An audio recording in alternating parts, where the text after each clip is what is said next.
Hello and welcome to the Just Interesting podcast, the show that's not as exciting as skydiving, but probably a bit more exciting than watching paint dry. I know you said that last week, Martin. It's somewhere in between, hopefully. You just said, Alex, I enjoyed what you did last week, and then I've just done exactly this. I thought you were going to change it up a little bit. Well, I was trying to think, what's more exciting than watching paint dry? That's the most exciting thing I can think of. Well, I'll tell you both. This podcast. Oh, there we go. Nailed it's it. Somewhere in between. Good. Nailed it.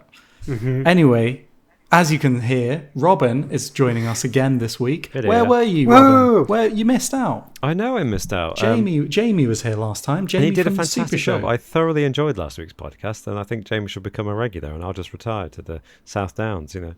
But no, I took a leaf out of your book, Alex, after you said you'd gone to the beach. I went to the South Devonshire coast, and it was lovely. Oh, was it busy? Actually, yeah, pretty busy, but not as busy as Alex's experience sounded. It was kind of, there was more than enough space to socially distance with a sea breeze. You're making it sound like I was totally irresponsible. I didn't go onto the beach or anything. No, you were the victim. I maintained social distance. Yeah, that's the thing. I do worry. I see these images on the news. And I get scared. No, it was nothing like that. People are stupid. There's gridlock cars all the way going back up the motorway. It's just unbelievable. Well, that's the trick. Anyway, you've got to find a smallish beach with quiet villages so that nobody's really staying there. That's the trick. Yeah, one with terrible amenities. Yeah. There's a reason no one goes to those beaches.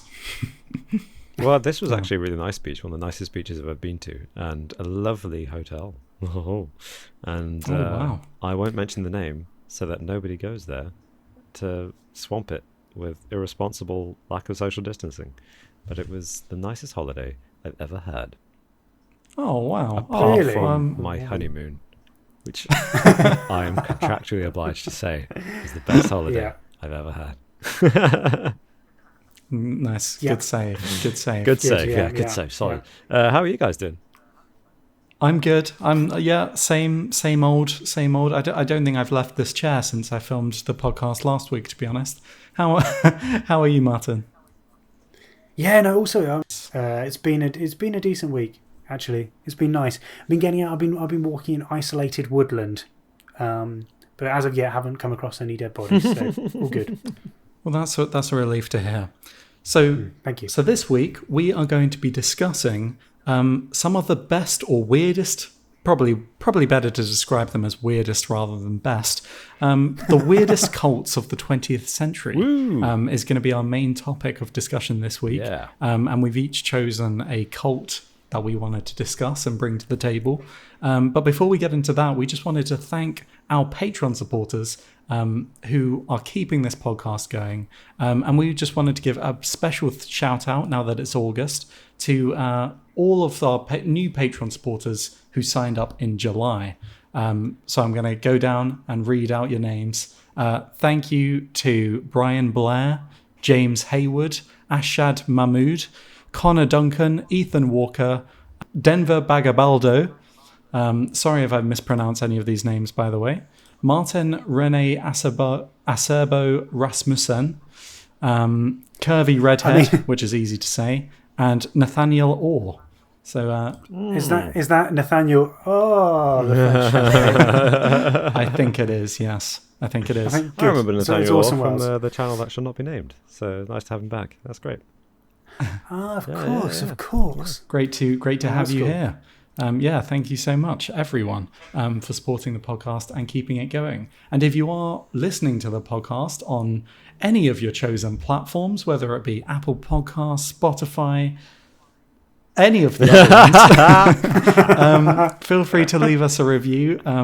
We love reading them, and they really brighten our day. And I think am I right in thinking that they help us get more attention? We say they do. We say they do, and I think they probably do in a small way, but it's nice to read anyway. Yeah, let's be honest. And like any good channel, we should remember that if you're watching us on YouTube, smash that like button, hit subscribe, hit that bell icon to be notified of every single video as it goes live.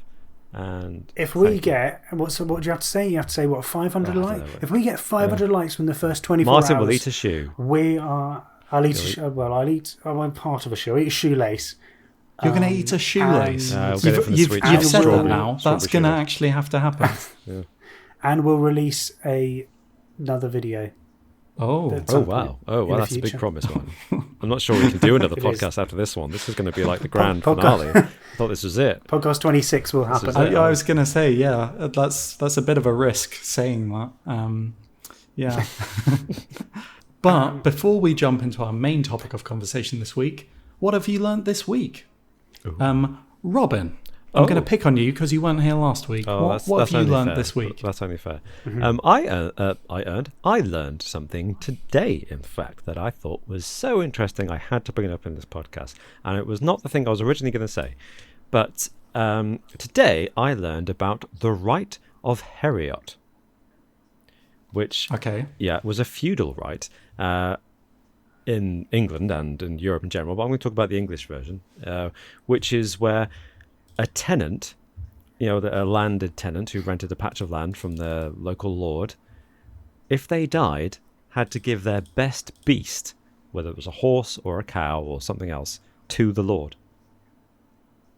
If they died, they had to give their if their they best died, beast they to- had to give their best beast to. With all due the lord. respect, if they died, they don't have to do anything.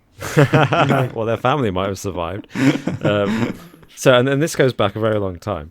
But it was practiced in this country for at least 1,000 years, we think, and it was banned, finally, removed from the law in 1922. Oh wow! Wow, that's quite recent, That is really. very recent. Yeah. So 100 years. what if you only have like a dog or a cat? You have to give You'd that have to to your give lord. that. You'd have to give that. Apparently, Wow. there were lots of examples written up. We've got written examples of people.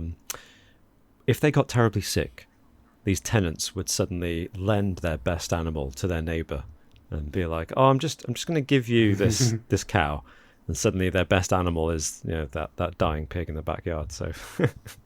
So every time a tenant got badly sick, there'd be lots of animal swapping between the neighbours to keep the animals in the family. Do you think the local lord was ever just like, oh, for goodness sake, another pig, another cow? Do you know what? I'm good, okay? It's the plague, just let's leave it. I don't need another chicken, please. I don't.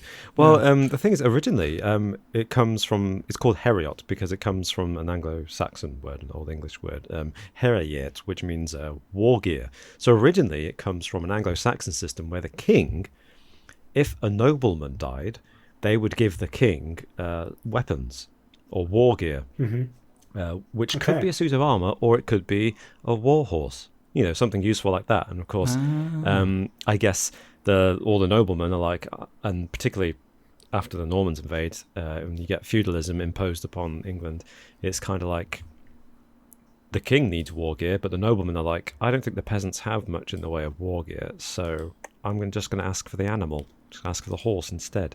So it's called Heriot, which means war gear, but actually it was just animals. That's all they're after. Is it basically an inheritance tax? It's a death duty. Yeah. Yeah. So if you die, you can't give it all to your kids. You've got to give a little bit to the old lord. It's still a bit shit though. Pardon my French. It's just a little bit. It is. A little It's bit. very It's harsh, awful. yeah. Not only Grieving family. then has to give up their probably their most valuable asset. Exactly. That's what's so terrible about it. It's like, it's not just give me an animal. It's give me your best animal. So it's like, I know the breadwinner, your dad, has just died, kids, but I'm going to have to take your cow as well. I mean, is this animal volunteering his tribute in some random Hunger Games thing, isn't it? It's taking his place. I can no longer have the worker, so I'm going to have something of equal or greater value. Guess that's it. Yeah. Oh, well, that's what I learned today. What a dick. What a dick move. And it was still around in 1922. Yeah. Was it enforced in 1922, I wonder? I suspect not. That's why they probably banned it. I imagine it fell out of favour with the Industrial Revolution. Everybody moving to the towns and working in factories. Yeah. Yeah. No one owned beasts anymore. Maybe that's it. You just got to give up your car to your local lord. If you're lucky enough to have a car, yeah. in the 1920s. Yeah. Oh, well. You probably were the Lord, weren't you? In fairness. Me? No, I mean, like, Oh, if you had a if you car. had Right, a car. sorry. I thought you were accusing me of being a lord. I was like, what are you talking about? Where'd that come from? What? Yeah, if you had a car, you'd definitely be the lord, wouldn't you? Yeah. So, yeah, what did you guys learn? Well, I learnt about a letter that was written to Ronald Reagan in 1984, Oh, and this particular letter, it's probably best if I just read it out. But it was from a kid, a 13-year-old boy from South Carolina, called Andy Smith, and he sent this letter to the president because his mother declared his bedroom a disaster area. So I'll just read out the letter because it will make it a little bit clearer and hopefully better. So he writes, "Dear Mr. President, my name is Andy Smith. I'm a 7th grade student at Irmo, I think it says Irmo Middle School in Irmo, South Carolina. Sorry if I butchered that. Anyone from South Carolina. Today my mother declared my bedroom a disaster area. I would like to request federal funds to hire a crew to clean up my room. I'm prepared to provide the initial funds if you will provide matching funds for this project. I know you will be fair when you consider my request. I will be awaiting your reply. Yours sincerely, Andy Smith." So, the president responds, or it's most likely going to be President Secretary, but let's go with the president. May 11th, 1984. "Dear Andy, I'm sorry to be so late in answering your letter, but as you know, I've been in China and found your letter here upon my return. Your application for disaster relief has duly been noted, but I must point out one technical problem. The authority declaring the disaster is supposed to make the request. In this case, your mother. So the authority declaring the disaster has to make the request. However, setting that aside, I'll have to point out the larger problem of available funds. This has been a year of disasters. 539 hurricanes as of May 4th, and several more since. Numerous floods, forest fires, drought in Texas, and a number of earthquakes. What I'm getting at is that funds are dangerously low. May I make a... This administration, believing that government has done many things that could better be done by volunteers at the local level... Yep, all right. Yeah, okay. Yep, very Reagan. Has sponsored a private sector initiative program calling upon people to practice voluntarism in solving a number of local problems. Your situation appears to be a natural... It says, your situation appears to be a natural. I imagine it means a natural fit or something like this. I'm sure your mother was fully justified in proclaiming your room a disaster. Therefore, you are in an excellent position to launch another volunteer program to go along with more than 3,000 already underway in our nation. Congratulations. Wow. Give my best regards to your mother. That sounds a bit dodgy.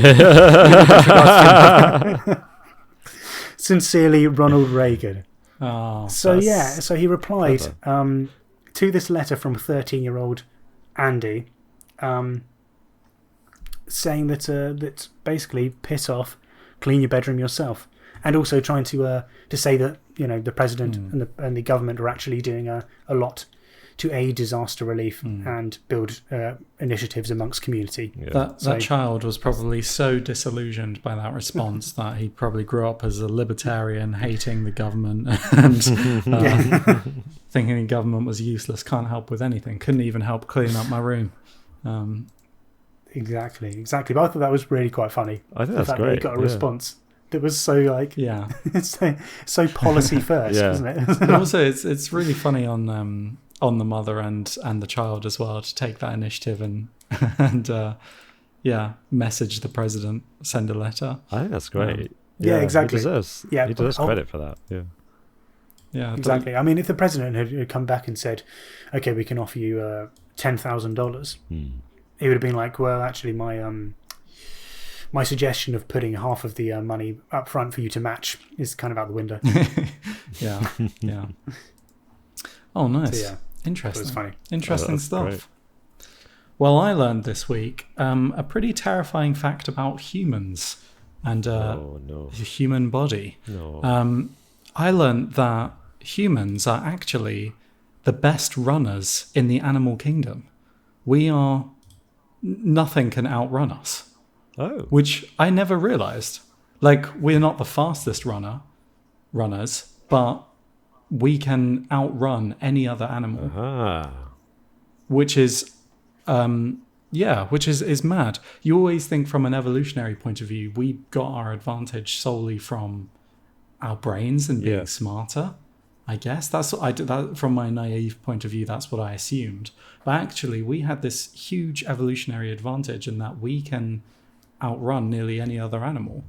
And there's this kind of terrifying idea of like early hunting techniques which humans did, which was basically we would chase down an animal, whether it's a deer or some other game, and just chase them until they died of exhaustion.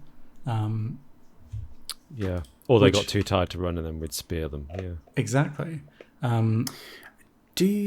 Do you think, Alex, that this is still the case if you were going by like the mean human nowadays, as in like the average human? Absolutely not, Martin. I am 100%. The world has changed since the hunter-gatherer days. I'm surely. not saying that I could chase down a deer until it died from exhaustion at all. I had 5 minutes of exercise this week, and it nearly killed me. So I'm not saying that at all. But I think, humans that are trained for that, we still have that ability. And that's because a large part of that is our sweat glands. Because we don't have fur, we sweat and that cools us down. We have 2 to 4 million sweat glands all over our body, which means we can run and cool ourselves at the same time. And in contrast, other animals like dogs,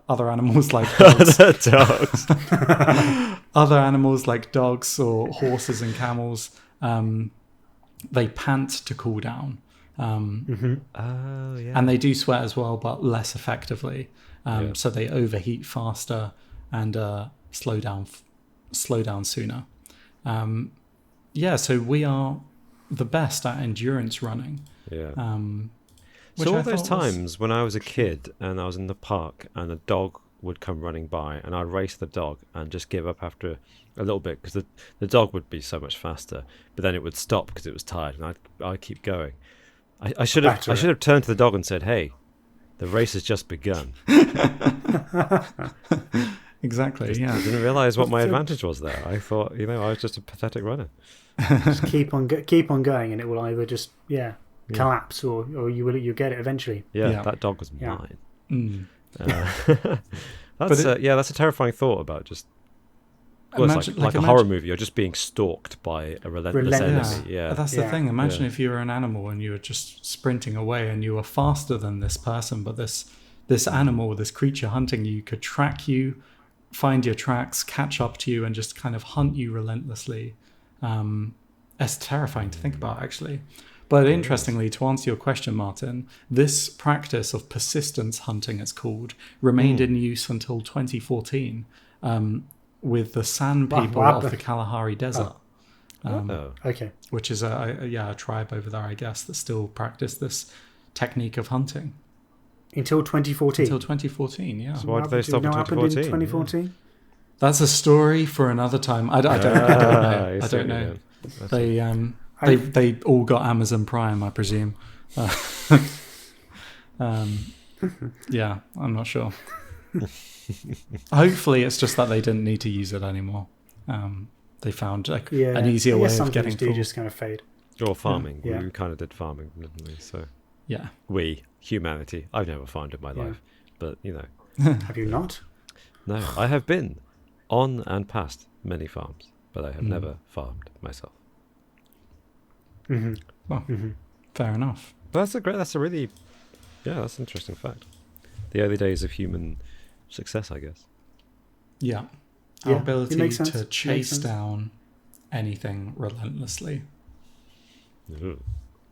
Scary thought, isn't it? On that note, it is. Shall we have a look at some of our YouTube comments from the past week? Let's. So I've got a comment from Chris McCrite, who's one of our Patreon supporters. Hi, Chris. And he says, have to say... Whoa, Alex. Yeah. Chris he's our supreme Patreon supporter. He contributes the most to our Patreon out of anyone. He is. He's our supreme Patreon supporter. Our supreme leader. Really, we need like a shrine to Chris in one of our rooms, or a permanent addition, like when we finally get back together, we need like a statue dedicated to him or something. Do you mean you don't already, Alex? Because mine's in the corner over there. Why have you got it in the corner, Robin? Why have you not got it out front and center? How Well, disrespectful. Why is it not next to you in your chair? To pay Chris For the his due entirety of this respects, I have to podcast. do things to that statue that better not seen on camera, to be honest. Okay. Oh my god. Chris, please stay Sorry. with us. Please don't let Robin You drive asked, you away. how to answer, honestly. Sorry, what did Chris say? Sorry, I've interrupted. He said, Horribly. have to say it's because of your quizzes. My text tone for the last month or so has been Orson Welles, and it's absolutely fantastic. And I love that idea. I want to set Orson Welles as my text tone now. Such a good idea. Actually, That's too good. what would be your line from the Orson Welles video as a text tone? I think mine would be, does he do anything? I think that would be mine. Oh, you know what I'm gonna have to do? Yeah. Actually, I won't tell you. I think I'm going to start recording what you guys are saying during. Well, we do it anyway. Record the stuff and then take the voice commands off that. So I have a meta of you being Orson Welles doing an Oh impression. my goodness, that's such a good idea. It's like, Oh, wow. in like an Inception kind of thing. From Such for a good buzzer. idea. Yeah. Well, now Maybe. we've got another Alex buzzer sorted for the quizzes. No, This is great. This has got to stop. That's fantastic. No. Oh my I god. shouldn't have said that, should I? You're going to limit. never You're going gonna to limit say what it you say again. now. Speaking of those buzzers, my comment is from last week's podcast, which was Are We Living in a Simulation, courtesy of our guest Jamie from the Super Show podcast. So go check him out, please do. And I love that podcast, by the way, guys. Thank you. I had a great time listening to that one. Oh, good. I'm glad you liked it, Robin. Yeah. Well, what can I say? what It's did you just- think? Just an interesting podcast. What do you think? Are we living in a simulation? Oh, 100%. Yeah, you convinced me. I think the evidence is Big time. overwhelming. This can't be real. Can it? Well, my comment's from Valorum, who commented on Are We Living in a Simulation, saying, if we don't get Dick Turpin merch of Alex screaming, is Dick Turpin in these woods? I'm rioting. And all I can say is, yes, Valorum. Oh. I mean, actually, happening. shout out to who was it in our Patreon? Rocket Summer? Was it Rocket Summer? Who actually has designed In our Discord. Oh, yeah. in the our Discord, yeah. Who's designed a t-shirt idea with that already. So, I mean, it feels like the ship has sailed. Things I think it's things are in motion that can't be It's undone definitely now. happening. Sorry. Well, But yeah. yeah, that is happening. That is happening, Alex. I'm terribly sorry.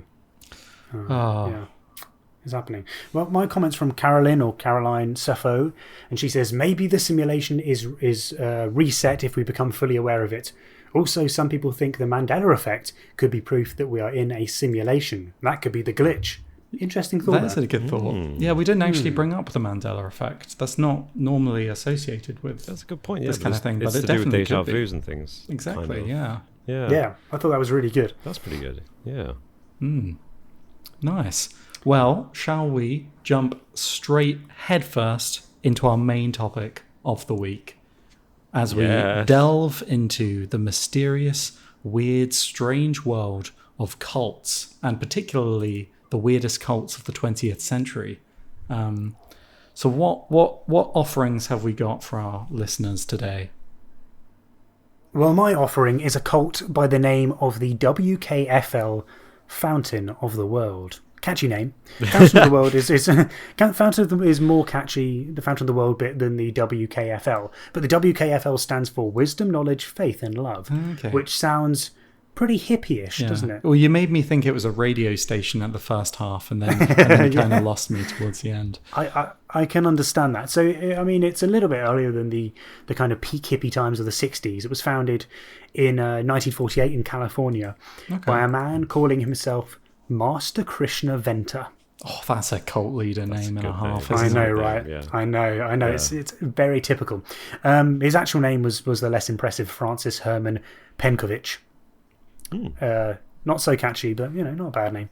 So the Fountain was a doomsday cult that earned national and international recognition. But to me, it's not one that's mentioned anywhere near as much as, say, like the Manson cult or Children of God or a lot of the other ones, right? It's like a lot of people. I don't know. Have you guys heard of this one before? I can't say I have. No. Yeah. Okay, which is good. Good. Yeah. So, Krishna, or Francis, was born in San Francisco in 1911. He was an orphan, and he became a convicted felon, having committed a series of like burglaries and petty crime and robberies. So he had a pretty troubled upbringing and kind of carried some of this through into his later life. So he spent a brief amount of time in the US Army in the 1940s. It could suggest that he spent some time in the army during World War II, but it's not necessarily known whether this was the case or not. There's a few conflicting reports on this one. But anyway, after he left the army in the spring of 1948, he decided to start his own religion with him at the centre of it, which is kind of a bold move. I always think this when people start their own religion and proclaim that they are something grand. It's like you have the balls to do that, to like proclaim that you are, whatever, that you are something so special that you should be followed. How do you come to that conclusion? That you are. I know. I mean, it's probably a mixture of grandeur and delusion and being really narcissistic. But anyway, probably. So he changed his name to Master Krishna Venta, or MKV for short, and he proclaimed that himself a host vessel for Christ, stating, "I may as well say it, I'm Christ." Is that an actual quote? A bit before, but looking this up, that is my favourite quote. It's so nonchalant, isn't it? Look, I may as well say this. I'm just going to come say clean it with, right now. I'm going to come clean with you. I'm going to come clean with you right now because I haven't been completely honest. I'm Christ. But it doesn't just stop there. He isn't some kind of earthly Christ. He is basically an alien Christ. So he claims to have been born on the planet Neophrates 240,000 years ago, which apparently, according to him, was humanity's first home before we moved to Earth. So this particular planet, which of course we don't have any record of, moved really closer. Yeah, Planet X maybe moved closer to the sun, and as a result, humans can no longer live there. So what happened was a series of massive, great rocket ships. I think he said they were a mile long each, which is just mental. Moved to colonize this dark planet, which would then become Earth. And of course, he was the leader of Neophrates, this previous planet. Right. And this planet was this planet in our solar system? Well, yeah, apparently so. Huh. Nowhere did I find out exactly what had happened to this planet. I don't know why I'm picking up the story, like why it's fine. It's fine. I mean, yeah, there's a few plot holes to pick up on. But, just go with it for a second. Okay. So, like most cults or most popular cults, he preached about the imminent destruction of the Earth. It was a bit of a doomsday cult. And he claimed that he would lead this flock of 144,000 specially chosen people that were guaranteed to be saved from the destruction of the Earth. And so he said that this desolation would come about as a result of a racially motivated civil war in America, primarily in the Western world, but primarily in America, where the black population would rise up and kill a lot of the whites with aid from Russia. Which sounds a bit random, but you think about the time, you think about the Cold War going on at this point. It kind of it fuels a lot of people's fears at this time about the Russians being behind a lot of the world's evils, right? Yeah. Also, the civil rights movement going on in America as well. Exactly. So there's that racist undertone here as well. And I don't know if you guys can think of another quite popular cultist leader who said something fairly similar a few years later. But yeah, just bear that in mind. So Krishna said that the Russians would then turn around and that they would betray the black people that they had worked with, and that they would try and take over the world. But that then Krishna's followers, after spending time tucked up away in a safe place, would then re-emerge from this secret valley and would conquer the Russians and build this perfect, peaceful world, of course, with Krishna as the Messiah. Oh, he's jumped the shark, hasn't he? He's gone too far. Yep. Yeah. Exactly. So now he's gone too far. Too far. Yeah. He was fine. He was fine up until that point. I mean, the stuff with the planets was all kind of legit, but yeah. So of course, like most cult leaders, and especially kind of ones that claim to be the Messiah, he was incredibly controlling. He did things like made all of his followers give up all of their worldly possessions and give them to the cult as donations, which of course tend to then be funneled to the top, which you see time and time again. They were made to fast. He made them fast for days and days on end. Just really kind of pretty nasty stuff to kind of have that power dynamic to maintain it, as him being kind of the top dog as the leader and then being subordinate. Yeah. He also decided who should be married to one another within the cult too. So some people came as couples, and often they wouldn't necessarily be split up. But if there were single people, he'd be like, "Oh, you're good fits for one another. I want you to be married." And people kind of, felt like they should go along with this because of the power that he had over them. Yeah. So again, like in a lot of cults, the people who joined were often quite vulnerable. A large proportion of them came from women's shelters, but also families joined too. And this was where some of the kind of the serious problems started to take place, which ultimately led to Krishna, his murder in 1958. Oh. So you see, he was basically sleeping around with a lot of their wives. And abusing the money that was donated to the cult people joining. Of course. Man, he's giving cult leaders a bad name. They never do that. He's just really, I mean, this is very atypical of cult leaders. Doesn't sound very Christ-like. It doesn't really, does it? No, maybe alien Christ-like. I don't know. It sounds. I mean, maybe I don't know what you're doing on your planet, but but over here, yeah. So what he decided was with these two people, one of them whose cult name was brother Elzebar and sister Neria.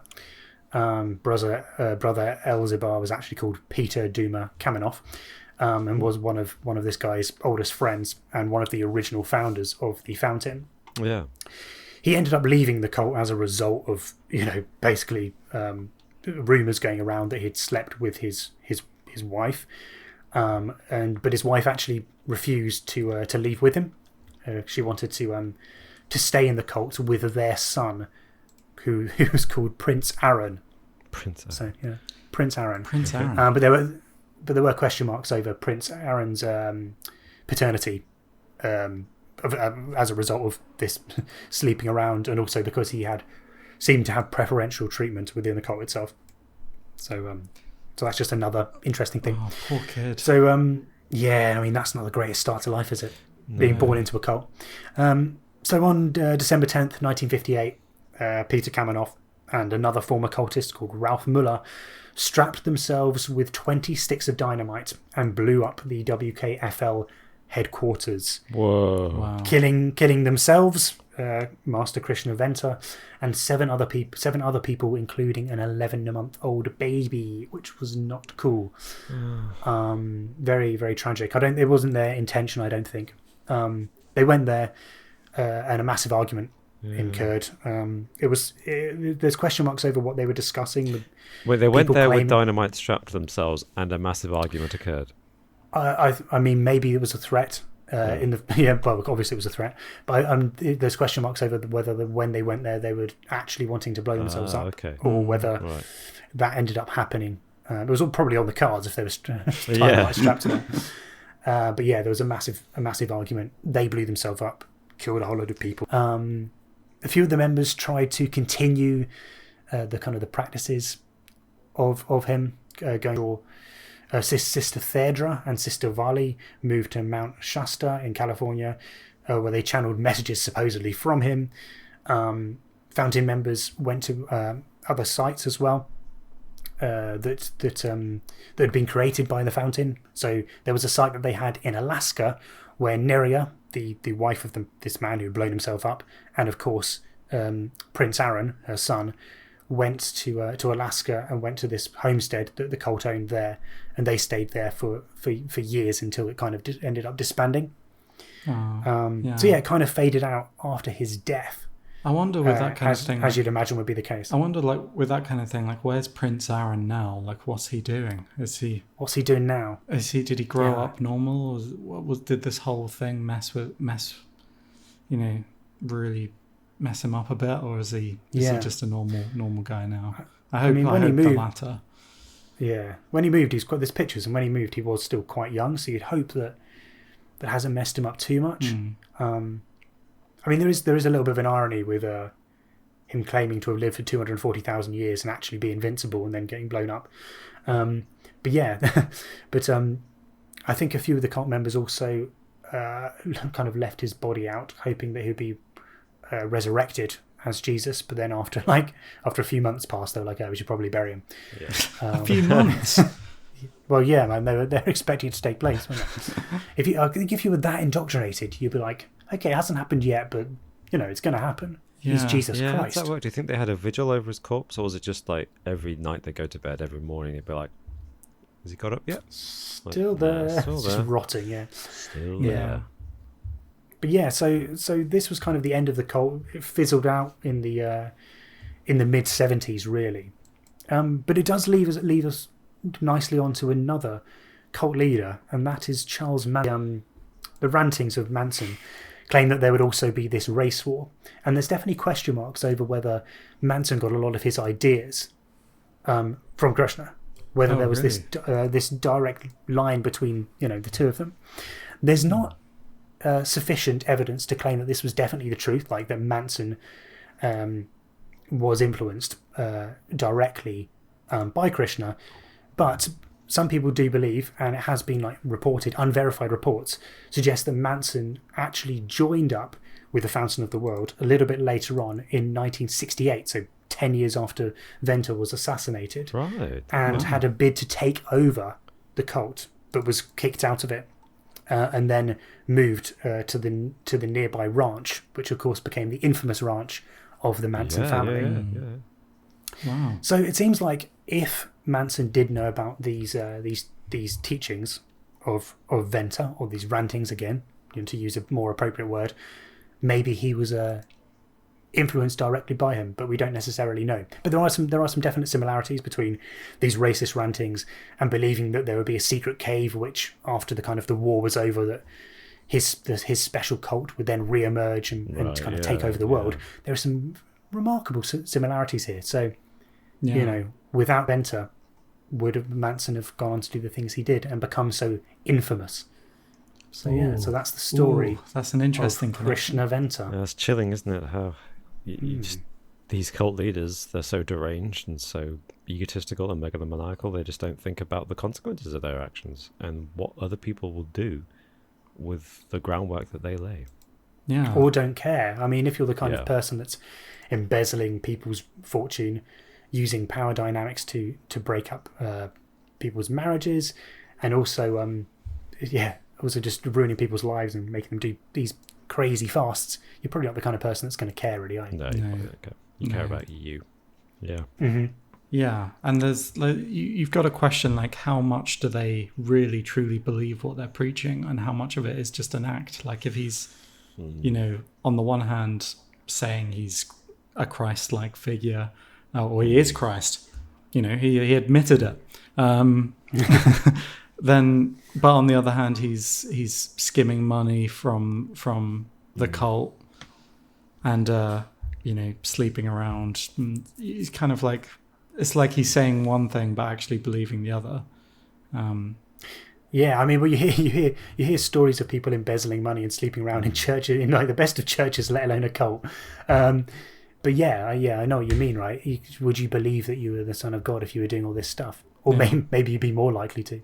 Yeah, I'm the Son of God. I can get away with that. Is this okay? Yeah. I say yes. Yeah, maybe. I genuinely believe I'm at the center of the universe. You start to not really care about. Yeah. Yeah. Oh, that and is at what point do you start believing it, or do you start lying and then become a believer in your own lies? Just. Yeah. When you're like, well, all these people are following me, so I must be telling the truth. Yeah, exactly. You've weirdly created your own form of Stockholm syndrome, right? But in a different sense. Yeah.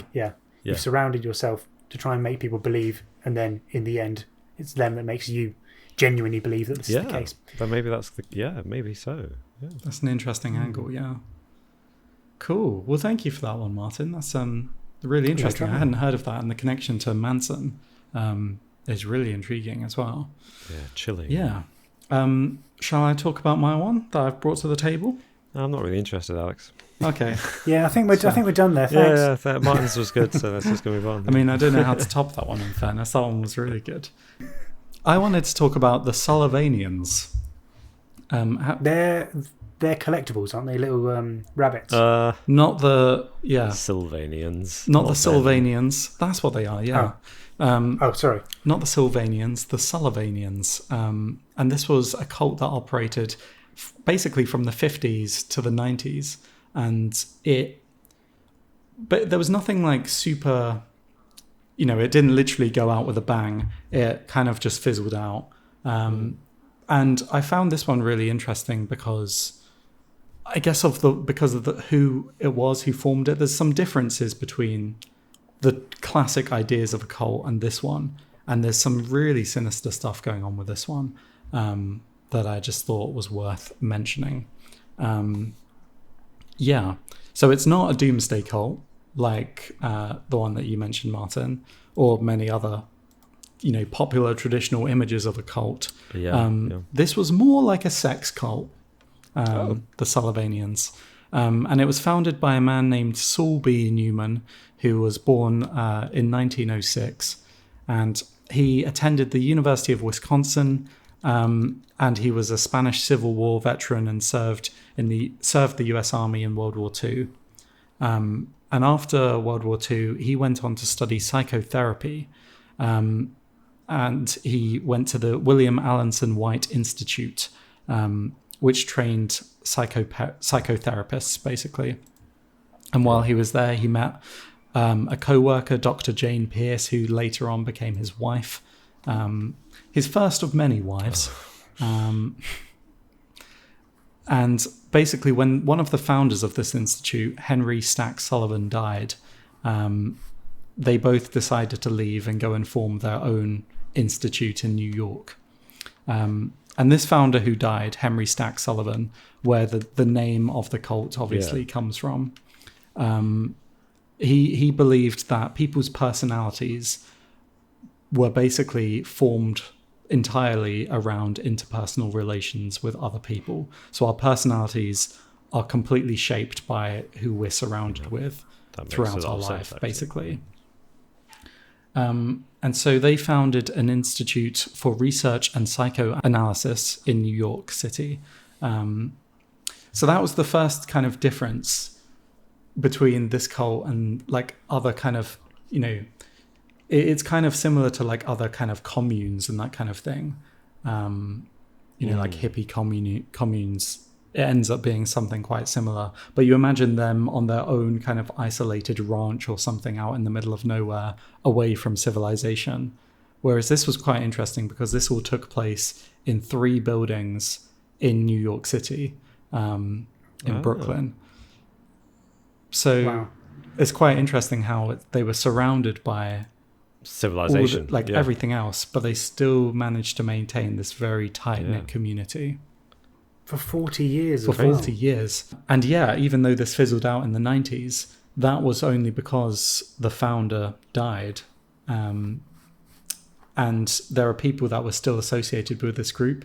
It's fragmented into 2 separate groups where half of the people really hate their time and their experience here, but half of the people really kind of look back fondly of their time here. Really? And apparently a lot of them still discuss chat with each other on Facebook and stuff. So weird. Interesting. How's odd? I guess if they all slept with each other, they got to know each other pretty well. So well, yeah. But so this Institute for Research and Psychoanalysis that they founded, this man, Saul, basically believed that traditional family ties and traditions were the reason why so many people had mental illnesses and had social anxiety. So this was like in the 50s, towards the end of the 50s, heading to the 60s. There was that idea of the traditional American nuclear family, You've got a wife, you're the breadwinner, two perfect children, and that kind of... He thought that mentality was creating all these mental illnesses that people had. And so he wanted to encourage people to live a completely polyamorous lifestyle, sharing partners and not getting too attached to a sexual partner, basically. Which was interesting. That must have been a tricky sell to his wife at the time. I don't know. I'm sure some people are like, "Oh yeah, I can imagine like married couples coming up and like the father's like, this sounds smart. Yeah, this sounds like a good idea, honey. Do you want to join?" Yeah. Well, especially a slight disagreement, I imagine, between some couples. Yeah. Well, especially by like the 60s, people were becoming more intrigued about whether they could live like them, like they were living. And more members were joining this group. This kind of, they were selling it as a kind of lifestyle, living like this, a Sullivanian. And what I think was kind of almost sinister is how this was disguised not a cult, under the guise of therapy, as a type of therapeutic treatment. Right. Did they have any qualifications for this? Well, other than their training in psychoanalysis, they weren't professional therapists. They didn't have training in that, but they would, act as therapists basically. But what's also interesting, throughout the next decades, they were friends with lots of therapists, and so therapists who knew them and were friends with Saul and Jane, and the founders of this organization, would often recommend to their patients. Have you heard of the Sullivanians? Maybe that's a lifestyle that you should, consider. That's got to be some kind of violation of professional ethics. You'd think so, wouldn't you? You would think so. And so people that joined up with them would basically go along to these sessions, find out about it, these one-on-one therapy sessions. And after several weeks, they would agree to join them, and that would as treatment, and that would basically mean cutting off from your friends and family completely and moving into these buildings that they owned. They had 3 buildings that they owned, and that's where it kind of looks a lot more like a cult. It's starting to look. That's it, isn't it? It's the isolation, because the other bit's just basically some crazy swingers, isn't it? It's like. It's people, it might not be what everyone's into, but each to their own. If they want to do that, they can do that. But it's the isolation from people's family and friends. That's the line, isn't it? Between just being kind of weirdos and being a cult. And there's some other really weird parts about this as well, and some horrible parts about this. Within a decade, they had several hundred members living in this Upper West Side of New York City. That sounds cramped. And interesting, considering it's a sex cult, all these buildings were segregated by sex, because they didn't want people to become too attached to anyone.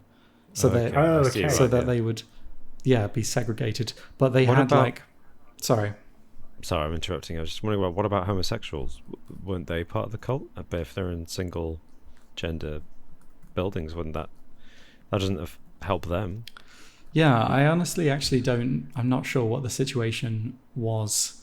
Kind of undermines the scientific value if you're trying to sell it. I guess in a society that kind of pretends homosexuality isn't a thing. You're like, let's just pretend. I mean, I would kind of assume that in the therapy sessions they would be deciding who was right for this and who wasn't right for this. And I'm guessing, I could be wrong, but I'm guessing that they would encourage people who were as open as possible with any kind of sexual preferences, basically.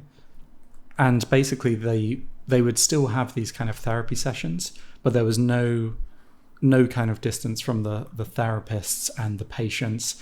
Therapists would sleep with their patients and encourage them to sleep with other people. There would be a notice board where therapists would,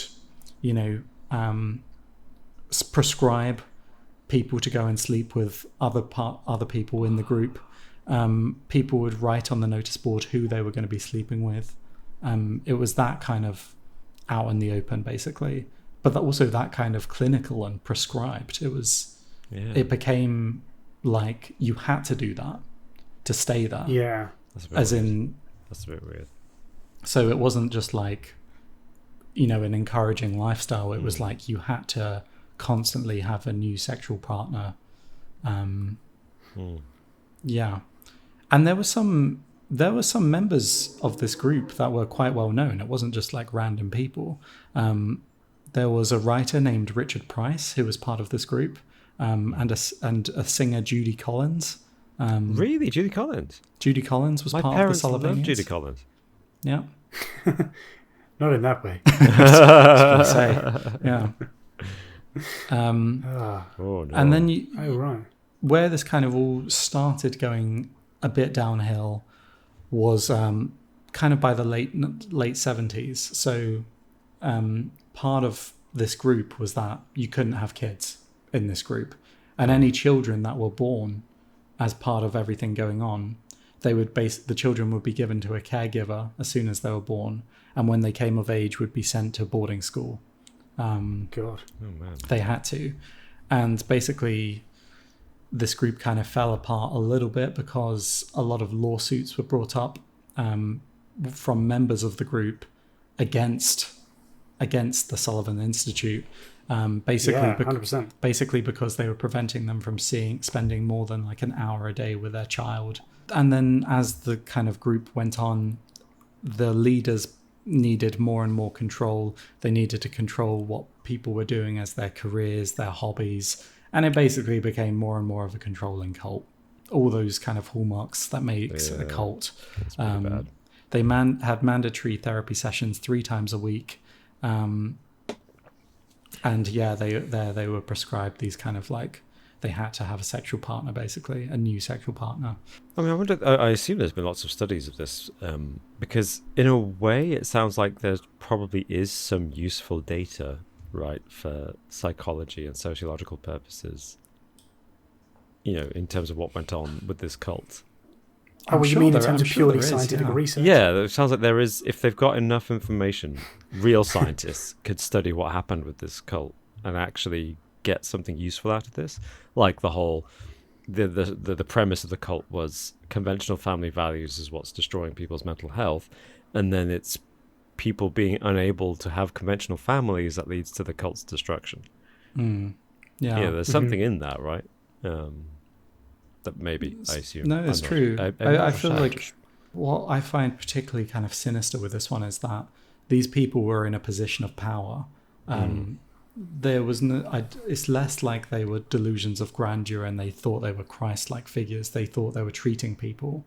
And they, cults often prey on vulnerable people. And this is literally like these people were seeking help. They were wanting to get therapy and had mental illnesses, and they thought that this was a treatment for their mental illness. So there's something really kind of sinister about that. I mean, it raises all kinds of questions about like, does that constitute rape if you are essentially forced by somebody else, say prescribed sex with somebody, and you do it willingly because it's your prescription, but you don't really want to sleep with that person? Like, where does consent lie with that kind of thing? It's really interesting. Yeah. That's like a mental abuse of the highest level, I would say. Yeah. Yeah, it's a crazy amount of manipulation going on, isn't there? Yeah. It's mad. And I imagine that probably not many of those relationships will have survived. You say 50% of the people are kind of still friends, hate it, and 50% are friends, but out of those 50%, how many relationships are still there as well? I don't know. But also, I'm sure. It just seems like if your study is based on the nuclear family is causing a whole load of distress and mental anguish, and then you're like, half of those people are completely like shot to pieces. What does that say? Yeah. But also, like, I'm sure that it's not like out of those 500 people, loads of people I'm sure would have left before. I think it kind of dwindled towards the end. Things started getting a bit crazy. So basically, there was like a nuclear disaster incident, or nearly, in 3 Mile Island. 3 Mile Island, yeah. And Saul was basically becoming a bit paranoid towards the end. they were thinking that he had dementia. And so when this happened, he tried to move the organization to Orlando, Florida. And a group of them went there for a few weeks. But once they realized that nothing was happening, they came back. But then the people that didn't move with them to Florida were ostracized from the group. Oh. So I think like things like that started happening. Apparently he started making metal bunkers to avoid supposed FBI interference. Right. Yeah, he's definitely got some problems there. And then he died in 1991, and from there the cult dispersed for good, really. Right. But yeah, what's interesting is some of them still keep in touch on Facebook today. Yeah.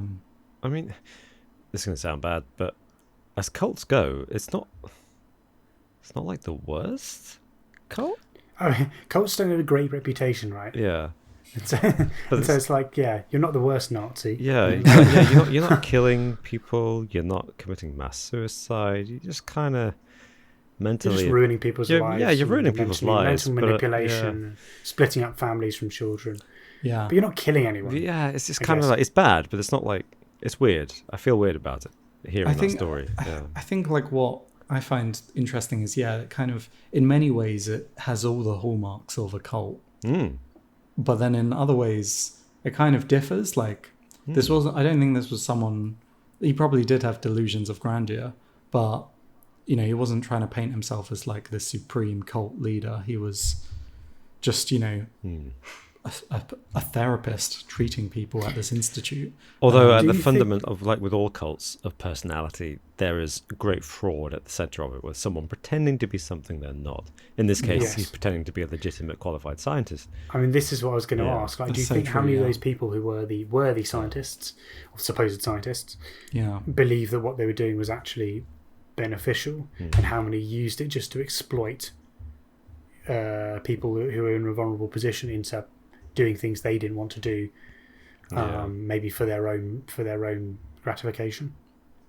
We'll never know. It's rhetorical, but yeah, we'll never know. My cult is much more a traditional kind of cult, and I think between the three of us, we've covered all the major bases of what a cult, well, a 20th century cult is. But have you heard of the Hale-Bopp comet? The Hale-Bopp? No. Well, this is a unique comet in that it holds the record for having the longest time being visible to the naked eye in the night sky. So it was discovered by scientists Alan Hale and Thomas Bopp on July the 23rd, 1995, and it was visible for about 18 months, and it reached its closest point to the sun and to Earth on April 1st, 1997. And during this 18-month window, some members of the Heaven's Gate cult purchased very expensive, top-of-the-range telescopes in order to observe the comet at night. And after a few months of observing the comet, they came back with these telescopes and tried to return them, complaining that the telescopes didn't work. And the vendor said, "Oh, what's wrong with these telescopes?" And they said, "Well, we're looking at this comet, and we can't see the UFO flying in the comet's tail." And the vendor was kind of like, "Well, I'm sorry, but I'm not giving you your money back." And these members were from the Heaven's Gate cult, and the Heaven's Gate cult believed that this Hale-Bopp comet, which was only discovered on July 23rd, 1995, was hiding. The comet was just a comet, but in its tail was hiding a UFO, which was going to come by Earth as the comet passed Earth and collect those deserving souls, those deserving humans, who would then transcend to the next level. Quite what the next level was never entirely clearly delineated, but the point is that we humans were flawed, and a select few, the chosen ones, would ascend to the next level by being collected by a UFO that was travelling in the wake of this comet. The cult started in 1972, and it was begun by a man called Marshall Applewhite and a woman called Bonnie Nettles, which I find interesting in and of itself because their names sound like fictional characters. It was founded in San Diego, but it wasn't called the Heaven's Gate cult at the beginning because, frankly, they went through a whole raft of names over time. They changed the name about half a dozen times, I think, before they settled on Heaven's Gate. And the idea was always to do with aliens, but at the beginning, in 1972, when they first started coming out with their teachings, basically what happened was Marshall Applewhite and Bonnie Nettles read a load of science fiction, then they read the Bible, and they thought, hey, what if Jesus was an alien? And they decided Jesus was an alien, but then they wrote a kind of pamphlet, a manifesto almost, where they heavily implied that Jesus was an alien, but Jesus had been reborn on Earth as a man from Texas. And this biography of the reborn Jesus very closely matched Marshall Applewhite's own personal life. So similar to your cult, Martin, you've got this leader of this new cult who's saying, I'm Jesus. But he was a bit more modest about it. He wasn't saying, I'm Jesus. He was just saying, I might be Jesus. I might be Jesus. I think I might be. I'll come right out and say it. I might be Jesus. By the way, we've done all this research. We think Jesus is like this. And hey, that's me. Hey, guys, have you noticed? It's me. They first hit headlines 3 years later in 1979 when they managed to persuade 20 people to sell all of their possessions and abandon their lives, leave their families, and this includes married people with children, to just disappear. And it was a big sensation because people weren't sure what happened to them. No one knew what had happened to them. And it was a mystery for a long time until they discovered that these 20 people had joined this couple, Applewhite and Nettles, in basically becoming vagrants. And they lived in a traveling camp going all around the States of America, attempting to recruit new people. And eventually they recruited about 41 people in the end. And they just traveled around for years and years, preaching as much as they could, living in a commune, essentially, until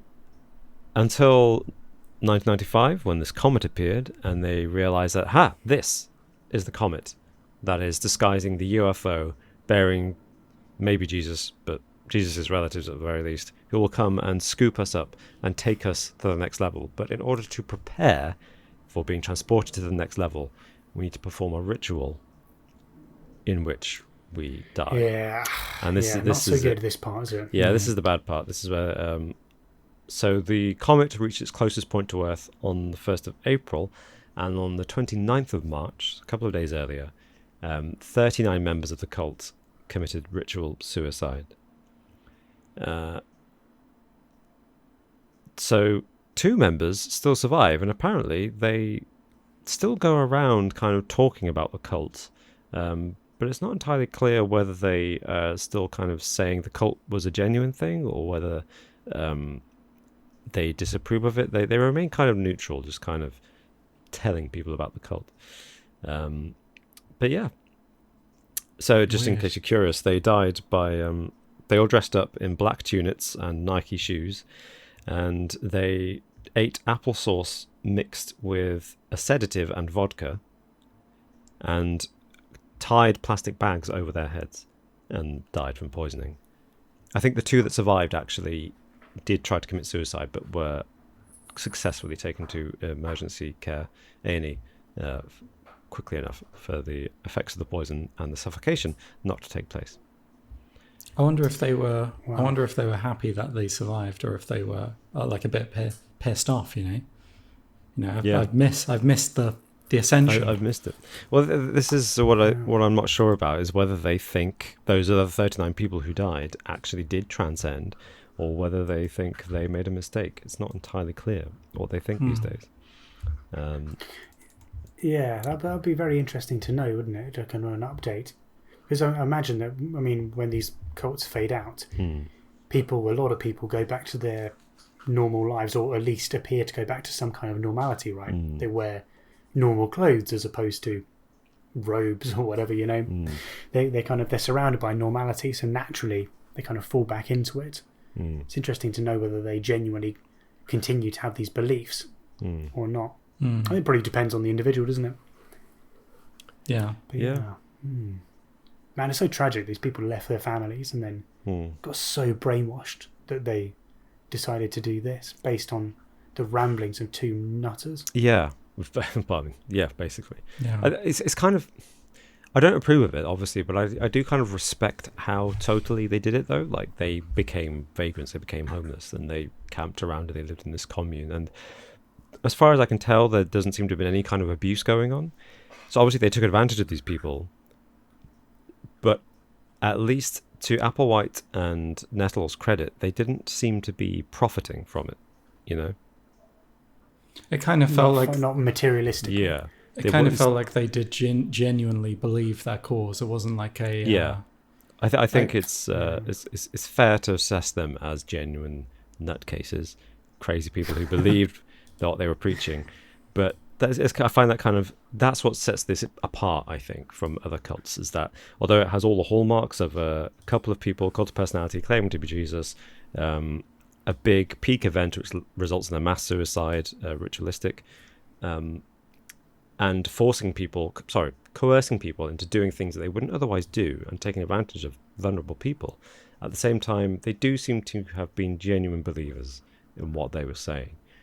They needed help, and it's sad that they led these people into what must have been horrible lives, and then suicide. But yeah, there's not really too much getting away from that, really, is there? Yeah. No. That it ended with 39 people killing themselves as a result of these people. But yeah, I understand what you're saying. Like, yes, there wasn't necessarily, the motivation wasn't necessarily to profit out of it. It's like it's tragic, but it wasn't sinister. Is that kind of what you mean? Like, there was no... I guess that's what I mean. Yeah, I'm sure there was all kinds of... there's loads of stuff that could have happened in those 20 years, 25 years. Sorry. I don't know exactly how they treated those people. Yeah. And they clearly only convinced 40 people to follow them, or 39. They weren't very successful in getting mass support. But the other interesting thing about this is, of course, they started in California again, and they ended in California as well, Santa Fe, I think. So there seems to be a thing about California and cults. So where they spring up from. That's where they come from, Yeah. Yeah. Interesting. What do you guys think are kind of the modern day cults? Because we mentioned it in the Discord, and people mention like multi-level marketing being potentially one, because people maybe become convinced that what they're selling or whatever is actually genuinely helpful, when often it's nonsense. What do you think of the modern day cults? I mean, Scientology's still about. Still about. Yeah, it's a religion, isn't it? It's not a cult, guys. It's a religion. Supposedly. Yeah. I don't know. It's That's an interesting point about the multi-level marketing, though. Yeah, because I guess you do become invested in it in much the same way as like a cult, and yeah. I guess you become invested for your own personal gain, don't you?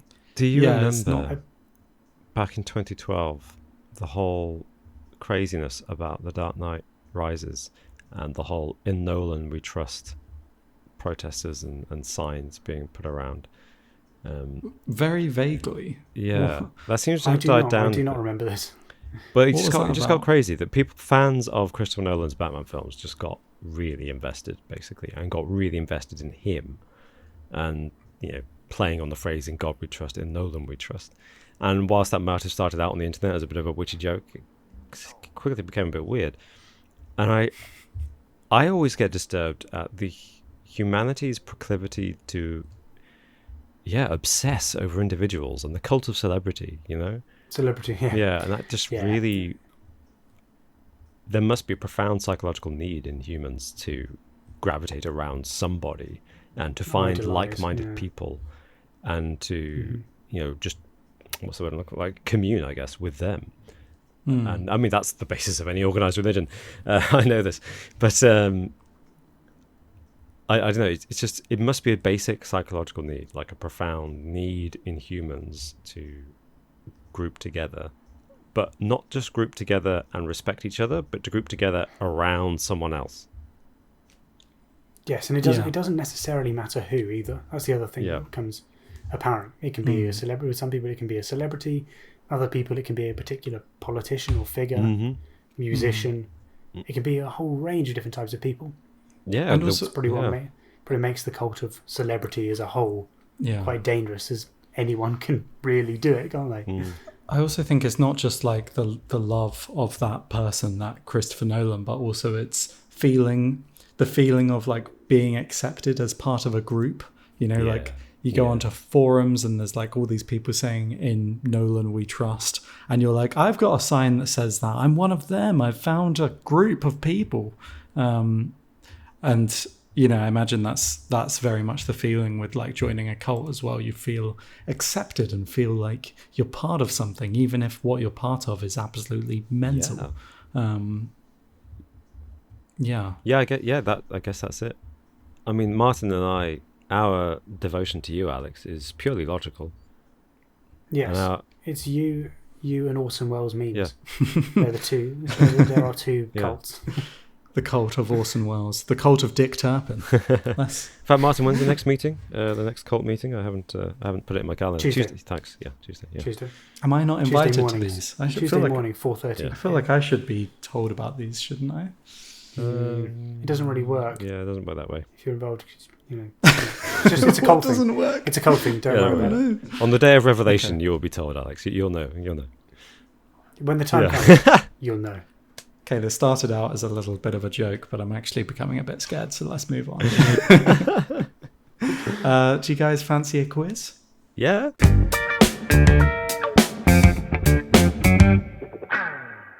Welcome, gentlemen, to this week's quiz. As always, 10 questions. I tell you what, I'm happy that Jamie is no longer here doing this quiz, and I'm not doing the quiz this week because I got absolutely trounced last week. There's no other way around it. Oh, that's not Jamie fair. You were just thoroughly demolished thrashed. me. That's all that he did. Yeah. It can happen that way though. The question's just, you can have one where you just don't know some of the stuff, right? It's just a gap in your knowledge. I think that happened, unfortunately, for you last week. Right questions just weren't coming up. But I don't think that will happen again, though. Like, Jamie's a real brain box. That was an incredible score. It's not going to happen again. Yeah. Not between the three of us. But thankfully... As in, it's not going to happen again because he's not allowed back on. Well, I meant that as well. But thankfully, that doesn't affect my score because that was the just interesting score. So actually, in the leaderboard, I think we're all drawing still. I believe so. This is true. Yeah, which is always nice. So with that in mind, let's hear your buzzers. Robin, what have you gone for this week? And I swear to God, Robin, if you've gone for the Dick Turpin thing, then... Well, you'll be relieved to hear it is. Elementary, my dear Watson. Oh, is that a bit of Sherlock? Sherlock? A bit of Sherlock, the best Sherlock, Basil Rathbone. Okay. Elementary, my dear Watson. He's at it again. He's too keen. Oh. Nice. Well, it's nice to hear a bit of a change. Bit of a change, yes. More of that, please. More of that. And Martin, what have you gone for this week? Well, I've gone for a classic of me. The commander of the Order of the British Empire, Delia Smith.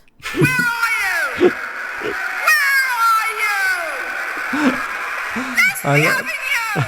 That is low key probably my second favourite buzzer, just after Orson Welles. Good, yeah. I do like that one. I think the thing is, for any of our American or Canadian or Australian or anyone else, New Zealand, whoever else, anyone who's not UK based out there, just look up Delia Smith and maybe look up some of her cooking shows. It will be completely boring for you, I imagine, but it will give you a little bit of a taste of exactly who this person is and why this is so strange, this buzzer, because it is just so out of character. It's weird. Yeah, exactly. Anyway, I love it. Nice. Okay, are you ready to get going? Yeah. Okay, question 1. Straight into the history question. Who was Henry VIII's last wife? Oh dear. What should we go for? Which one should we go for? Elementary, my dear Watson. Oh, Robin, what have you got for me? Was it Catherine Parr? It was Catherine Parr. Oh, well Very done. good. I was thinking Very Catherine, good. but I was thinking Catherine Parr's the one that people least remember, isn't it? Really? Yeah, Yeah, because she survived. She survived. Yeah. Boring. Catherine Aragon, you're thinking, she's Yeah. quite famous. Anne Boleyn, There of were course, 3 is Catherines, incredibly weren't there? famous. There were. Yeah. Catherine Catherine Parr, Howard, right? Howard, Catherine yeah. Howard, that was it, yeah. And then Howard, Aragon, and Parr. Anne Boleyn, and who's the other one? Anne Boleyn and Anne of Cleves. Anne of Cleves. Another Cleves. Anne, yeah. Yeah. 2 Annes, 3 Catherines. Yeah, okay. And that's 5. Who's the 6th? We don't mention her. Is it Jane Seymour? No. Jane Seymour. Let's move on from Henry VIII to question Yes. number 2. Okay. So that's 1-0 to Robin. What main character in a Disney film never speaks? What main? Elementary, my dear Watson. That was Martin. Oh, You I think there's feel only- like That was Martin. the start of Martin's just came in a little bit Yeah, soon. it did. Yeah. Go on then, Martin. Oh, goodness. What main character? Oh, crap. I was just thinking of one, but then I just remember that they speak. Oh, yeah. I'm going to have to say no, aren't I? I know Dumbo. Oh my God, it's Dumbo. It's Dumbo. Yeah. What a shout. I was thinking Pinocchio, and I was like, no, he definitely speaks. So let's go for one. Totally. One that I can't remember whether they speak or not. We It's picked the right Dumbo. one. You Yeah. picked, what a shot in the dark. Nicely done. Good. Yeah. Okay, 1-1. What all? Speaking of Pinocchio, actually, did you see that trailer for there's a new Oh, Pinocchio yes. film? Amazing What's It going was on? terrifying. What's going on? Did they learn no lessons from cats? Oh, Oh, we have to look Clearly that up. not. I haven't seen that. That sounds exciting. it's as horrifying as a live action Pinocchio sounds, Robin. Oh, I love it. Okay, question number 3. How many self-referential cameos did Alfred Hitchcock make in his films from 1927 to 1976? And there's multiple choice my here because God. there's multiple choice here because it is a bit mental. Was it 11, 23, or 37? Elementary, my dear Watson. Yes, Robin. I think Robin was there first. 37. I was actually also going to go for 37, just like before I met. Should I do that, or should I go for a different one? Go for it. I was going genuinely. I was going to go for 37 too. Okay. I think Robin buzzed first though, so it is 37. But are we doing this in a way where we both get a point? Or No, we- you got there first. Well, it's your choice, Quizmaster. You can give Martin the point. Yeah, we can both get it. I don't want to set a bad precedent here. It's just in we have a multiple choice is buzzer. So I'll tell you why multiple choice is difficult is because if you say no, then the other person has a 50% chance as opposed to a 33% chance. Yeah, So you're gotta keep immediately in a it. disadvantage Yeah. if you go first. So it's like, do you keep it at 33% for someone else, or do you then say, yeah, I don't know. No, Yeah. but you got there first and it was right, so yeah. Robin did get there first, and it was right. So So confused. I'm gonna give the point to Robin, Martin. I'm so sorry. If Don't you feel apologise. I feel bad if you now. feel like this is the wrong rule, let us know in the comments below, and we'll rectify this straight away. I think it always has been the rule, so I'm okay with it. Yeah. Okay. Okay. Yeah. Otherwise, Thank you, what's Martin. the point of the buzzer? Yeah. Okay. Question number 4. What was the alleged name of Dick Turpin's noble steed that rode him from London to York overnight? Oh my gosh. I cannot Oh remember. my gosh. Oh, this is embarrassing, isn't it? It really is. It's not that embarrassing, I don't think. Yeah. It's not too bad. It's not really. No, it's embarrassing. We literally made the video on We it. actually made a video about this. Oh my word. The horse, though. And it's famous. It's not like it's not just that we made a video about this. This is a famous bit of folklore. Was it 200 miles? It's It ridiculous. was Never 200 happened. miles from London to York. To York, wasn't it? Yeah. Yeah. Impossible. Could not be done. On the horse. That was called. Were, Oh my. shall I give you its initials? Would that help?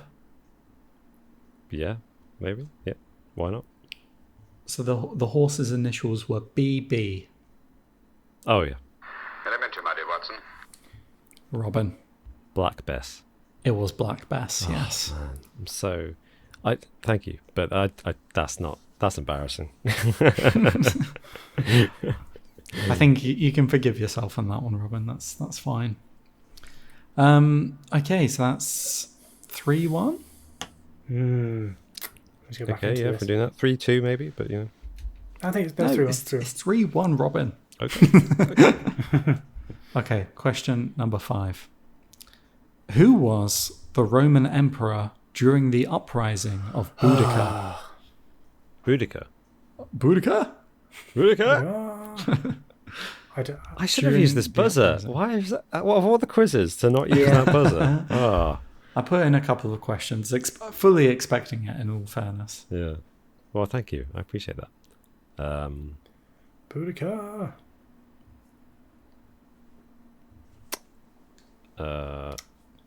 Was it? Elementary, my dear Watson. Yes, Robin? Yes. Sorry. I was going to say something. I realised it might not be the right person. Was it Claudius? Claudius? It was not Claudius, I'm It afraid. wasn't Claudius. It wasn't Claudius. Good guess, though. Good guess. That is another Roman emperor, confirmed. Oh, how was that? Oh, is that an advert? I've just gone on to another video by mistake. Oh, Mars. I'll accept your buzzer, though, if you wanted I to. wasn't buzzing. I Oh. clicked on it. It was an advert I've clicked on. Oops. I'll just go back on my buzzer now. Another advert, great. You are not a premium member. No, I'm not a premium member. What year was it? That's the thing. What year was it? I'd be impressed if that helps, in fairness. I couldn't tell you. Yeah, do you know based your on Roman the- emperors by the date?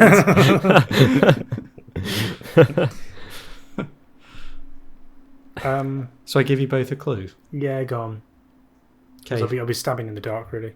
fingers on buzzers for this one. Oh, You're both Oh. backing it for this, okay? Cafe. What? Oh, my volume's down. yeah, Martin, go for it. There we go. What was my volume? Oh yeah, it was an advert. It's going to be Nero then, isn't it? Cafe Nero. Yeah, Nice. it was Emperor Nero, who was emperor during the uprising of Boudica. So that's 3-2. Question 6. And this is the wording of this is important. What's the farthest away humans can see with the naked eye? In That's a weird one. meters. Yeah. I can't give you that. Okay. But Is this the closest wins? I will accept closest wins for this. Yeah. Okay. Otherwise, that would be mental. Could be anything. You can see away with the naked eye. Farthest away you can see with a naked eye.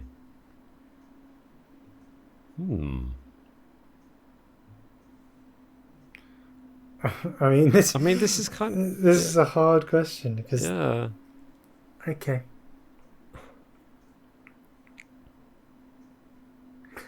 I'm not sure how we're judging. This is a weird one. I know this is Yeah. an almost impossible question to answer. Yeah. Okay, I'm going to Elementary, go. my dear Watson. Okay. Oh yeah, sorry, I need to buzz. No, Go I'm for it. sorry. I didn't mean to buzz whilst you were guessing. You go ahead.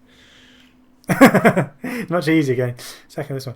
I'm going to go for something crazy.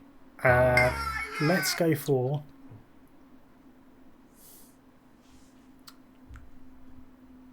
20 million light years. 20 million light years. Okay. Okay, I wasn't going that crazy. I was going to go 100 million miles, or the equivalent in kilometers. 100 million miles. Okay, actually, do you know what? I don't know what. I guess Yeah, that's the Robin. thing. I guess Robin would be the closest. So the answer is 2.5 million light years. So I'm guessing Robin's the answer closest. is in light years. Wow. I mean, It is in light I years. guess. What's the I guess- difference between just I miles to guess light that's years? right. Yeah, it's going to be right, isn't it? Because it's 2.5 million as opposed to. I mean, suppose a I'm, light year I'm, times whatever Martin I'm said. tempted. I know that like you're so far away, both of you, but I'm tempted to give you both a point. Not sure we deserve just a point. because at least Martin got the right measurement. But then in terms of closeness, I think Robin, you could have put 0 and been closer, right? So, That's true. Yeah. so I don't think either of us deserve a point for that one. That was, Okay. yeah, we're Neither so of you way get off a that point. one. As in, we're so far off. Surely. So far off. Okay. So the answer is, I'll have the to- actual answer is 2.5 million Yeah. light years. And it's actually because the furthest away thing that we can see is the Andromeda Galaxy, Oh. which in the right conditions in the naked eye we can see, which is the furthest away that we can see something with the naked eye.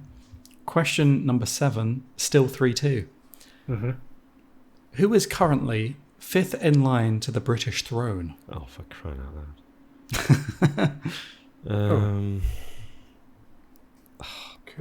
Elementary, my dear Watson. Robert. Whatever the name of the most recent little tyke is. Well, I can't There was accept that as an answer. George was the first one. Charlotte was the second one. The third one's Louis. It is Louis, yes. Yes. Very nice. Prince Louis is Louis, well fifth remembered. in line No, to no, the throne. He's going to be forgotten so many times, isn't he? Unfortunately, poor little soul. Oh, have a great life. Yeah, But I'll be honest, I imagine don't really sympathise with Prince Louis. that- No, I don't really either. But he's You get to be the Yeah, royal no. with no real pressure. Just get to live the royal lifestyle. Yeah. That's true. Actually, Nice. yeah, good point. Mm. Sorry, Yeah. Louis. When you listen to this, because I know you're going to be listening to this when you're like Of course. 30, when you've grown up, you'll understand where we're coming from. Yeah. Okay, so 4-2 to Robin. Question number 8. The Bohemian fairy swallow, the Bokhara trumpeter, and the muffed helmet are all types of which bird? Muffed helmet. Go on, Martin. Are they ducks? It's not a duck. That's a good guess, though. That's a It's good a guess. good guess. Yeah. What was it again? The muffed helmet and the... The muffed helmet, the Bokhara trumpeter, and the Bohemian fairy swallow. Swallow? But there's Yeah, not a that's swallow. that got me. Yeah. It's not a swallow, is it? Yeah. I will tell you it's not a swallow. Yes. Yeah. I've no idea. No idea. Yeah, it's a pretty difficult question, actually. Sorry about that.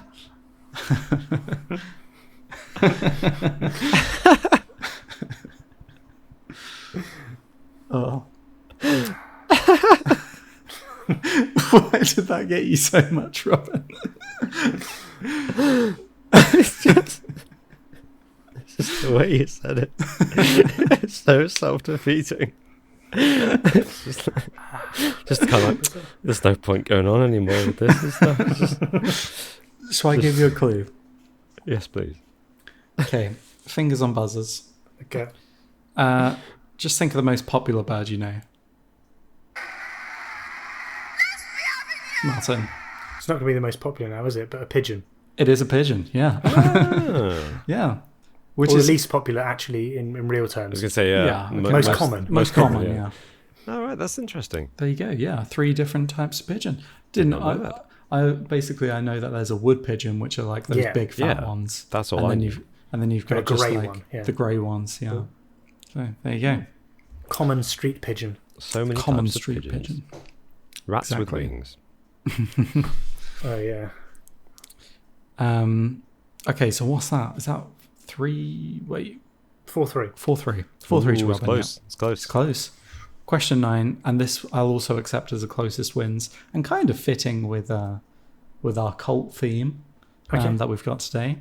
What is the estimated net worth of Tom Cruise? Oh, God. Well, that's a good one. That's for Tom Cruise. Oh, wow, that's I mean, what? Elementary, my dear Watson. Robin. I'm tempted to go really high, but I'm going to roll it back and say $80 million. 80 million. Yeah. Oh, I was Okay. going to go for more than that. Yeah. In my head, I was thinking 110. 110 million. Yeah. Is that your final answer? Yeah. Martin is closer, Damn but it. you are both a bit far away. It's $570 million. What? Oh, wow. Oh, Underestimated is that the close cruiser. enough to get a point there? I'm not Yeah, it is. That is close enough to get a point. Okay. Plus, then it'll be 4-all as we go into the final Yeah, question. Oh, yeah, that's actually, why yeah, he's good doing point. it. Martin can steal the Yeah. win. Wow, yeah, 500. man. I I thought mean, he has maybe, been in a lot his of star had Mission fallen a Impossibles. little bit. I know Mission Impossible is still a huge franchise, but I'd have thought maybe, Yeah, good for him. Surely, I thought we'd given more to Scientology. Let's be honest. Yeah, Like that God too. tier, you've got to be That given. too, yeah. I tens of think millions. his value for Scientology is his himself being affiliated with it. To be Yeah. honest, Oh, for sure. I wonder how much money and assets they've given him. To be honest, I guess with some shrewd investments and all the property he probably owns, he probably gets up to. He might only have 110 million in cash, only. But, his pocket he's got at another any one 400 time. million in assets. Yeah. Yeah, just- probably. yeah. Scientology gold coins or something. Pieces of 8 branded in Scientology with L. Ron Hubbard on the front. Exactly. Yeah. Okay, question 10 for all. As we go into the final question. Oh, this is tense. Okay.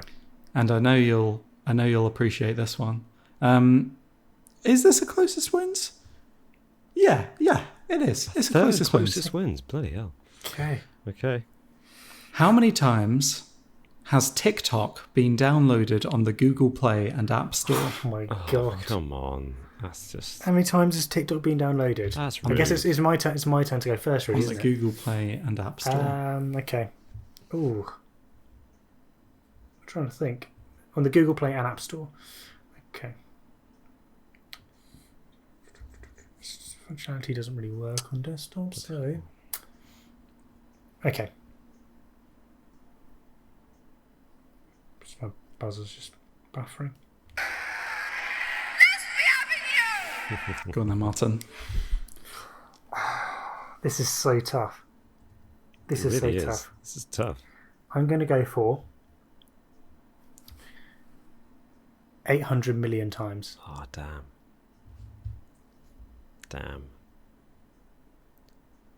I'll go for it. 500 million.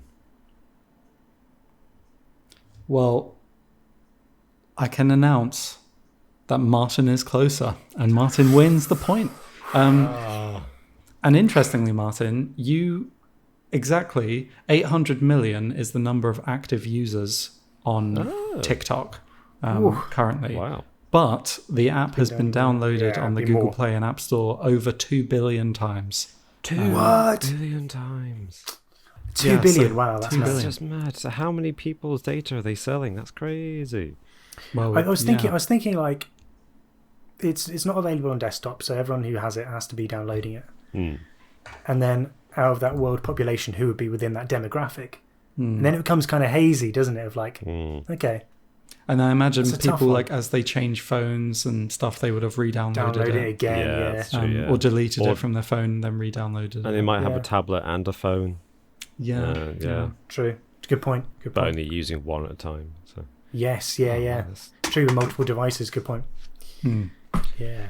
Well done, 2 Martin. billion. Well thank done, you. yeah, Congratulations. good Thank victory. you. Whoa. Oh, That was it feels a little bit unjust, but I'll What? roll with Why? it. why I'll you roll with it. won? Why would you feel? I Yeah. harshly... I got the benefit of the doubt on a closest wins there for sure. No, we played exactly by the rules. You didn't get the multiple choice one, quite rightly. I said no to you on that, and you still True. That's came true. back and you Oh. beat Robin. Well, thank so you very fair much. enough. I'm sure it'll be repealed in, in court of law. Oh, I've got to climb now. 3 games and only 1 win. That's a 33% for me, and Martin's on 66%. And Well, I your, think, your quizzing might not be up to scratch this week, but your maths is on point, Robin. So Thank you. and Thank you. and I think this is the first time that someone else has been winning on our leaderboard. Whizzing on our leaderboard. no, No. that's crazy. No, I think Might it be is. Probably I think true though. I think Robin might took the early lead in I last did, season yeah. and then maintained it throughout the whole season. So Yeah. I think Mad. this is the first time anyone has been. I got Anyone complacent else has towards been the end winning? because I was just so such a solid lead. Oh, Yeah. Well, there you go. but no, you deserve it. Would you like the deserve bonus it. And now question? I'm at the bottom now, so this is not good. Yes. True. How the True. mighty have fallen. But thank you for a great quiz. Do we have a bonus question? We do have a bonus question. Of and course. I'm sorry, I know you're getting sick of them. I didn't realize how many closest wins questions I've put in here, but this It's is another another closest wins. Yeah. It's nice, isn't it? Everyone gets a point, don't you? It's except for that one where you were both too far away. Yeah. Okay. On average, how many breaths does the human body take daily?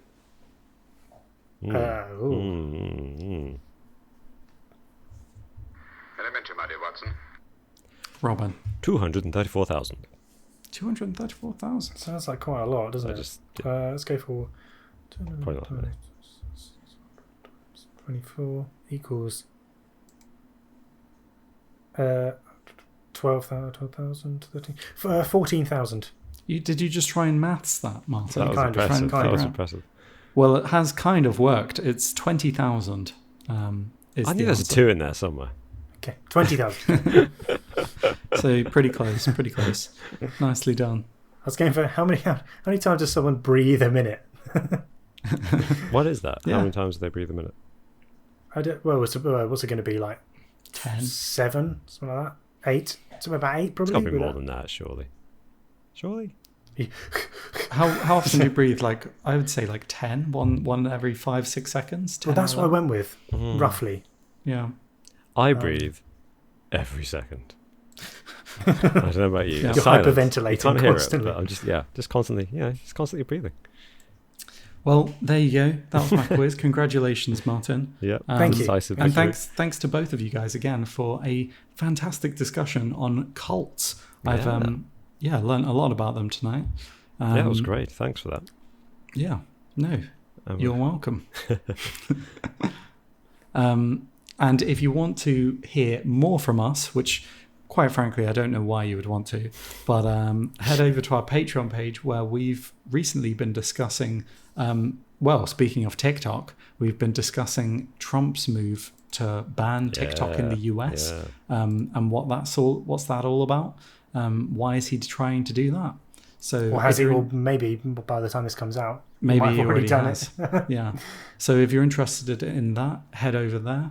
And if not, have a great week, and we'll see you next time. Yeah. Stay safe, everyone. See you next time. See you next time. Bye. Bye.